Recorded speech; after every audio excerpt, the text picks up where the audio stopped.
बुलेटिनमध्ये आपलं स्वागत करते।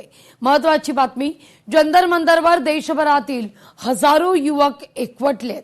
शांततेच्या मार्गाने आंदोलन सुरूच आहे। केंद्रीय शिक्षण मंत्र्यांच्या राजीनाम्याची मागणी ही सातत्याने केली जाते। जंतर मंतरवर पोलिसांचा तगडा बंदोबस्त पाहायला मिळतोय।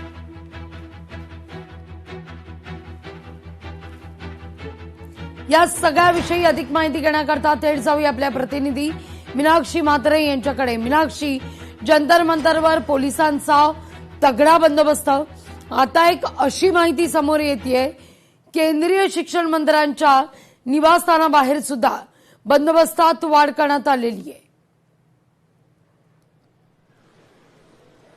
निश्चितच लागवी, कालचा दिवस हा अतिशय महत्वाचा होता। एकीकडे सीजेपीचं प्रोटेस्ट, तर दुसरीकडे आपण पाहतोय की पावसाळी संसदेतलं अधिवेशन हे पहिला दिवस होता आणि तिथे आपण पाहिलं तर संपूर्ण सीजेपीचं प्रोटेस्ट जे आहे चिघळल्यानंतर मोठ्या प्रमाणात पोलीस बंदोबस्त जो आहे तो वाढवण्यात आलेला होता।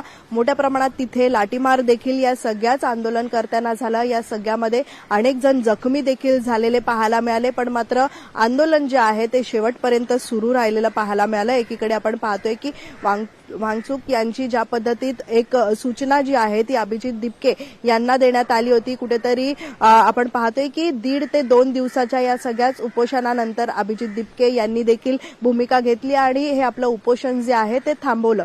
दुसरीकडे आपण पाहतोय की हे आंदोलन अद्यापही सुरू असल्याचं पाहायला मिळतंय, कारण काल ज्या पद्धतीत हे सगळेच आंदोलनकर्ते चलो संसद सचीचा जो नारा दिला आणि त्यानंतर मोठ्या संख्येनं सगळे तरुण जे आहेत देशभरातून एकवटले आणि दिल्लीच्या संसद भवनावरती धडकले होते। बॅरिगेड्स उलटून हे सगळे आंदोलक जे आहेत ते जाण्यासाठी निघालेले होते। पोलिसांनी मोठ्या प्रमाणामध्ये मात्र जे केंद्रीय शिक्षण मंत्री आहेत धर्मेंद्र प्रधान यांच्या राजीनाम्याची जी प्रामुख्याने मागणी केली जात आहे त्याच मागणीला धरून जे आहेत ते काल हे सगळेच आंदोलक जे आहेत संसद भवनमध्ये जाण्याचा प्रयत्न करत होते। मात्र एक तुकडी जी आहे ती थेट या दिल्लीतल्या संसद भवनापर्यंत पोहोचली, पण मात्र पोलिसांनी मोठ्या प्रमाणामध्ये यंत्रणा जी आहे ती तिथे तैनात केलेली होती। 3 वेगवेगळ्या तुकड्या ज्या आहेत त्या तिथे तैनात होत्या। सोबतच आपण पाहतोय की अश्रुधुरांचा देखील नळकांड्या ज्या ठिकाणी फोडण्यात आल्या आणि त्यानंतर आपण पाहतोय की संपूर्ण परिस्थिती जी आहे ती हाताबाहेर गेलेली पाहायला मिळाली।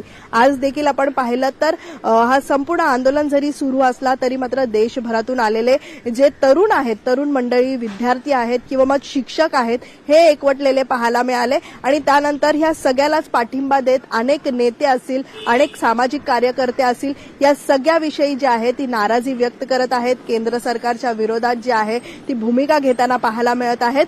आज विशेषतः आपण पाहिलं तर संसदेतलं पावसाळी अधिवेशनाचा दुसरा दिवस आहे आणि दुसऱ्या दिवशी आज सकाळी 9 वाजता एनडीएच्या संसदीय दलाची बैठक देखील होणार आहे आणि या बैठकीमध्ये विशेषतः याविषयी देखील चर्चा केली जाणार आहे। सीजेपीचं कालचं प्रोटेस्ट, कालची झालेली परिस्थिती या पार्श्वभूमीवरती एकूणच आज चर्चा होऊ शकते। तर दुसरीकडे आपण पाहतोय की भीम आर्मीचे जे संस्थापक आहेत चंद्रशेखर हे देखील आता त्या ठिकाणी आंदोलनासाठी बसलेले आहेत। संसद भवनमधलं जे बाळासाहेब आंबेडकर यांचा जो पुतळा आहे त्या पुतळ्याच्या खालीच ते आंदोलनाला बसलेले आहेत। काल रात्री भर पावसामध्ये ते बसलेले होते। आज देखील त्यांचं आंदोलन हे सुरूच राहणार आहे। त्यामुळे ह्या सगळ्या घडामोडी घडत असताना निश्चितच आज नेमकी ज्या पद्धतीत एनडीएची 9 वाजता बैठक होणार आहे या बैठकीमध्ये काय पाहायला मिळतं हे महत्वाचं राहील। पण मात्र तुर्तास आपण पाहिलं तर दिल्लीतल्या विशेष वेगवेगळ्या ठिकाणी जे आहे ते पोलिसांचा तगडा बंदोबस्त आज देखील पाहायला मिळतोय। तर केंद्रीय शिक्षण मंत्री धर्मेंद्र प्रधान।